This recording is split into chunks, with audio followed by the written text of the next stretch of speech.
Assalamualaikum warahmatullahi wabarakatuh. Perkenalkan, saya Anissa Kurota Ayun, NIM 192131-039 dari Prodi Hukum Pidana Islam 3A, Fakultas Syariah IAIN Surakarta. Saya akan menjelaskan mengenai sejarah hukum Islam dalam pandangan pakar hukum Islam bab 13 dari buku yang berjudul Sejarah Hukum Islam dari Kawasan Jazirah Arab sampai Indonesia. Yang pertama, saya akan menjelaskan tentang bab konsepsi formal substantif hukum Islam. Konsep Islam yang dimaksud adalah konsep-konsep yang berasal dari sumber hukum Islam, yaitu Al-Quran, Al-Hadis, dan ijtihad atau pemikiran para ulama. Menurut konsepsi Islam, pembahasan hukum Islam tidak terlepas dari terminologi fikih dan syariah dari sejarah keduanya. Pada masa awal Islam, kata fikih dipergunakan sebagai pemahaman terhadap hukum-hukum agama secara keseluruhan, yakni semua hukum yang disyariatkan Allah untuk para hambanya, baik yang berhubungan dengan keimanan, keyakinan, dan yang berkaitan dengannya, atau berupa hukum-hukum kewajiban, perintah, larangan, atau pilihan. Pada masa itu, kata fikih sinonim dengan kata syariah atau din. Pengertian fikih masih dipergunakan sampai pertengahan abad kedua Hijriah. Abu Hanifah, salah seorang imam mazhab yang keempat, mendefinisikan fikih sebagai pengetahuan tentang hak-hak dan kewajiban manusia. Sebagaimana yang dikutip oleh Abdul Karim Zaidan, mencangkup pada hukum-hukum i'tiqadiyah seperti kewajiban beriman kepada Allah Subhanahu wa taala, hukum-hukum perasaan atau akhlak seperti kewajiban untuk jujur, dan hukum-hukum amaliyah yang berkenaan dengan masalah ibadah dan muamalah seperti kewajiban berpuasa dan diperbolehkannya jual beli. Pada abad kedua Hijriah, istilah fikih mengalami pergeseran dan pembatasan sehingga terfokus pada masalah-masalah hukum saja. Saat itulah berkembang istilah fikih menurut ahli usul dan ahli fikih atau fuqaha. Kedua pengertian fikih menurut para fuqaha. Yang pertama, fikih adalah memelihara masalah-masalah hukum syara yang praktis yang berkaitan dengan perbuatan yang diambil dari Al-Quran dan As-Sunnah serta yang disimpulkan dari keduanya, apakah dipelihara beserta dalil-dalilnya atau permasalahan saja. Yang kedua, fikih adalah kumpulan hukum syara. Dua dimensi dalam memahami hukum Islam menurut Zuhaya S. Praja. Hukum Islam berdimensi ilahiyah karena diyakini sebagai ajaran yang bersumber dari Yang Maha Suci, Maha Sempurna, dan Maha Benar. Dalam pengertian ini, hukum Islam dipahami sebagai syariat yang cangkupannya luas, mencakup bidang keyakinan, amaliyah, dan akhlak. Hukum Islam berdimensi insaniyah. Dalam dimensi ini, hukum Islam merupakan upaya manusia secara sungguh-sungguh untuk memahami ajaran yang dinilai suci dengan melakukan dua pendekatan, yaitu pendekatan kebahasaan dan pendekatan nahosid. Dapat dipahami bahwa syariah adalah konsep substansial dan seluruh ajaran Islam meliputi aspek keyakinan, moral, dan hukum. Sementara fikih merupakan upaya untuk memahami ajaran Islam tersebut. Dengan demikian, fikih cenderung sebagai konsep fungsional. Akan tetapi, dalam perkembangan terakhir, fikih dipahami oleh kalangan usuliyin sebagai hukum praktis hasil ijtihad. Sementara, kalangan fuqaha pada umumnya mengartikan fikih sebagai kumpulan hukum Islam yang mencangkup semua hukum syar'i, baik yang tertuang secara tekstual maupun hasil penalaran atau teks. Sketch menarik kesimpulan tentang hukum Islam secara umum yang dimaksud. Hukum Islam itu harus bersifat teknis, bukan sebatas normatif saja. Kemudian, 9 arti ilmu hukum menurut Sujono Sukanto dan Mustafa Abdullah. Yang pertama, hukum dalam arti ilmu pengetahuan. Yang kedua, hukum dalam arti disiplin atau sistem ajaran yang kenyataan. Yang ketiga, hukum dalam arti kaidah atau norma. Yang keempat, hukum dalam arti tata hukum atau hukum positif tertulis. Yang kelima, hukum dalam arti keputusan pejabat. Yang keenam, hukum dalam arti petugas. Yang ketujuh, hukum dalam arti proses pemerintahan. Yang kedelapan, hukum dalam arti perilaku yang teratur dan ajak. Yang kesembilan, hukum dalam arti jalinan nilai-nilai. Pandangan hukum sketch. Yang pertama, sumber hukum Islam pertama adalah tradisi masyarakat Arab pra-Islam atau hukum-hukum adat, bukan Al-Quran dan Sunnah Nabi Muhammad SAW. Yang kedua, ajaran Nabi Muhammad adalah sama dengan ajaran Islam. Penggunaan kata sifat Muhammadanisme dalam dua bukunya yang terkenal, yaitu Muhammadan and Islamic, menunjukkan bahwa hukum yang dibuat Muhammad jelas-jelas bertolak belakang dengan pemahaman orang Islam. Yang ketiga, secara terminologi, pemikiran sketch mengalami dinamika. Tetapi secara substansial, hukum Islam di mata sketch harus memiliki sifat teknis dan formal, cenderung berpikir praktis semata, tanpa memasukkan unsur-unsur teologi sebagaimana pengertian fikih dalam Al-Quran, Al-Hadis, dan kesepakatan ijtihad para ulama. Dalam subbab kedua, kita akan membahas konsepsi tentang sumber dan periodisasi hukum Islam. Adat dalam realitas sistem hukum Islam memiliki keefektifan yang sangat besar dan penting. Adat dan tradisi pra-Islam dapat dijadikan sebagai sumber hukum, tetapi bukan sumber hukum Islam yang pertama, melainkan sebagai sumber hukum yang sekunder. Di samping pemahaman intelektual murni, terminologi fikih juga mengarah pada kedalaman dan intensitas keyakinan, tauhid, hukum-hukum peribadatan, dan ajaran Islam lainnya.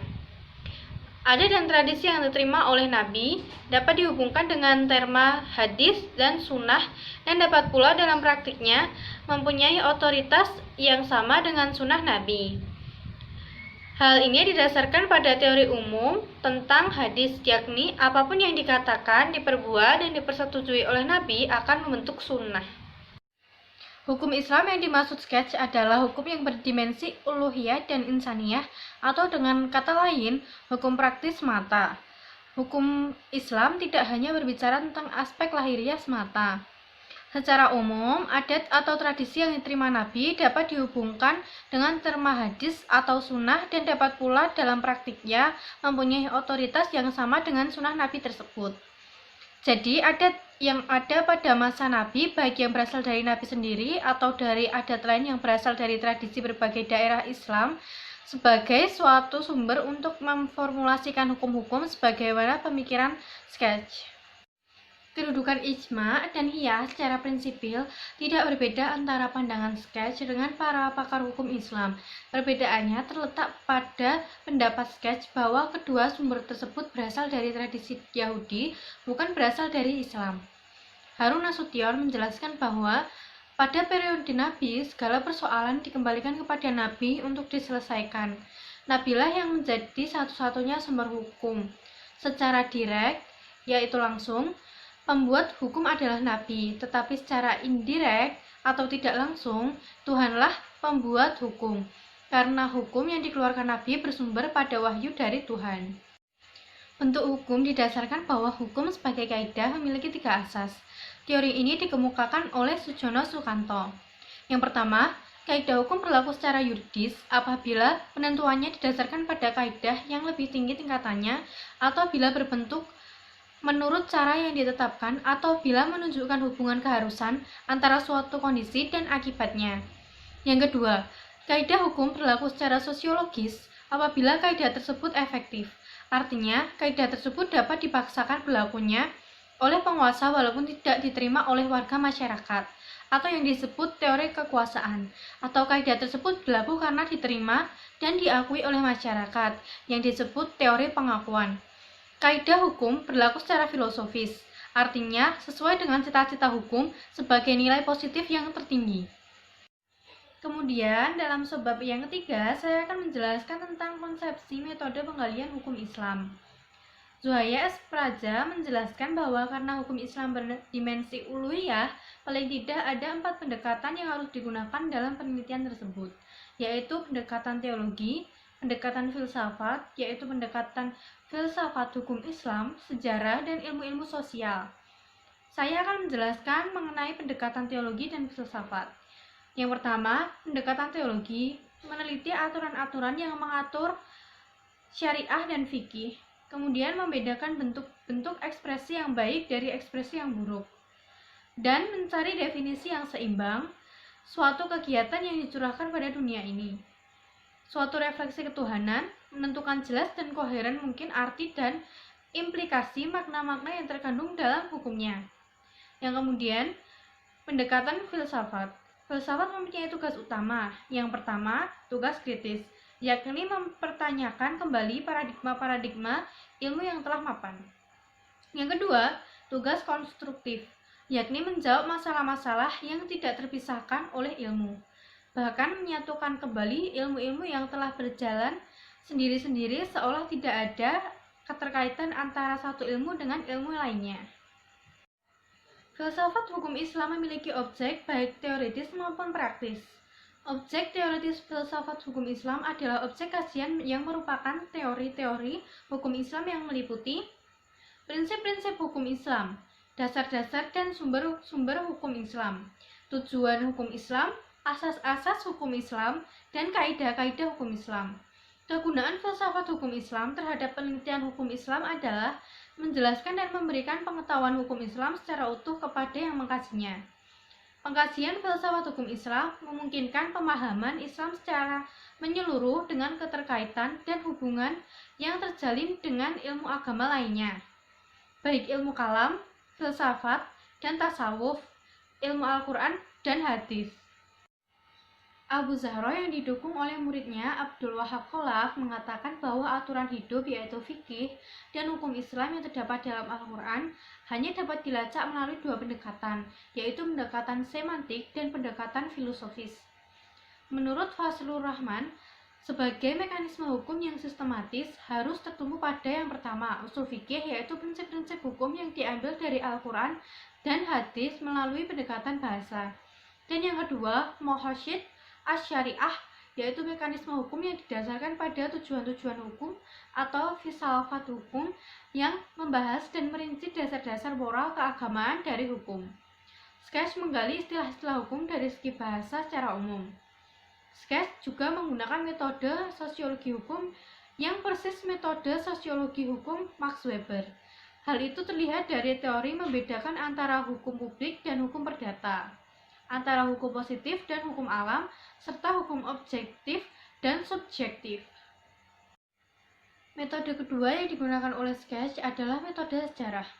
Menurut analisis Sujono Sukanto, pada dasarnya metode sejarah ini masuk dalam mazhab sejarah dan kebudayaan sebagai mata rantai sebelum sosiologi hukum lahir, dari mazhab sociological jurisprudence.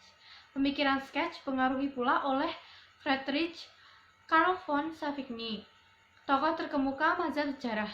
Mazhab ini menekankan bahwa hukum hanya dapat dimengerti dengan menelaah kerangka sejarah dan kebudayaan tempat hukum tersebut timbul.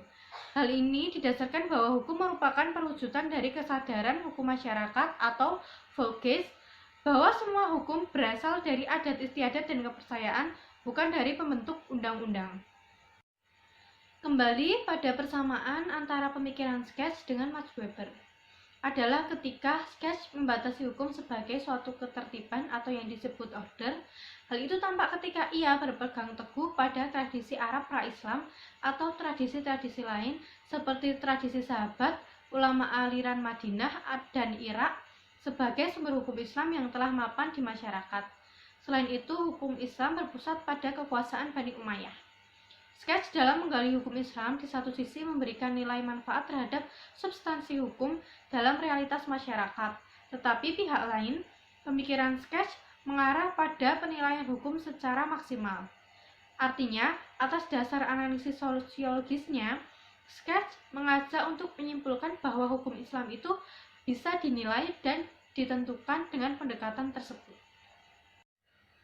Dalam bahasa Raharjo, sosiologi hukum bertujuan memberikan penjelasan terhadap praktik-praktik hukum, menguji kesahihan empiris atau empirical validity dari suatu peraturan yang menyatakan hukum.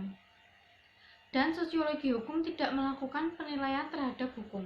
Oleh karena itu, memahami hukum Islam perlu pendekatan yang komprehensif yang melibatkan semua pendekatan seperti pendekatan teologi, filsafat, sejarah, dan ilmu-ilmu sosial.